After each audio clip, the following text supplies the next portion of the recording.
কাবা শরীফের গিলাফ উপহার পেলেন অন্তর্বর্তী সরকারের ধর্ম বিষয়ক উপদেষ্টা ডক্টর আফম খালিদ হোসেন। সম্প্রতি জেদ্দাস্থ সচিবালয়ে অনুষ্ঠিত এক অনুষ্ঠানে এ উপহার দেন সৌদি আরবের ধর্ম বিষয়ক মন্ত্রী ডক্টর তাওফিক ফৌজান আল রুবিয়া। সোমবার ধর্ম বিষয়ক উপদেষ্টা ডক্টর আফম খালিদ হোসেনের ভেরিফাইড ফেসবুক পেজে দেয়া এক পোস্ট থেকে কথা জানা গেছে। পোস্টে জানানো হয়, উপহার দেওয়া এই গিলাফ, যা ইসলামের পবিত্রতম স্থান কাবা শরীফকে আবৃত করে, এটি মুসলমানদের কাছে অত্যন্ত গুরুত্বপূর্ণ। সম্মাননা উপহার হিসেবে মূল্যবান এই গিলাফ দেওয়ায় বাংলাদেশের ধর্ম বিষয়ক উপদেষ্টা খালিদ হোসেন সৌদি সরকারের প্রতি কৃতজ্ঞতা প্রকাশ করেন। এই উপহারকে ধর্মীয় সম্প্রীতির একটি প্রতীক হিসেবে উল্লেখ করেছেন তিনি।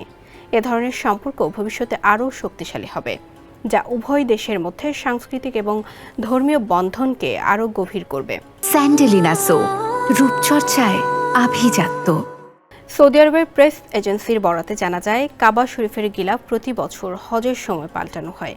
পুরনো গিলাফটিকে ছোট ছোট টুকরো করে বিশেষ ফ্রেমে বাঁধাই করে বিশ্বের মুসলিম ব্যক্তিত্বদের উপহার বা বিশেষ সম্মাননা হিসেবে দেওয়া হয়। এর আগে গত ২৬ সেপ্টেম্বর বাংলাদেশের হজ যাত্রীদের খরচ কমানোর পদক্ষেপের অংশ হিসেবে সৌদি আরব পৌঁছান ধর্ম উপদেষ্টা ডক্টর মাওলানা আফম খালিদ হোসেন।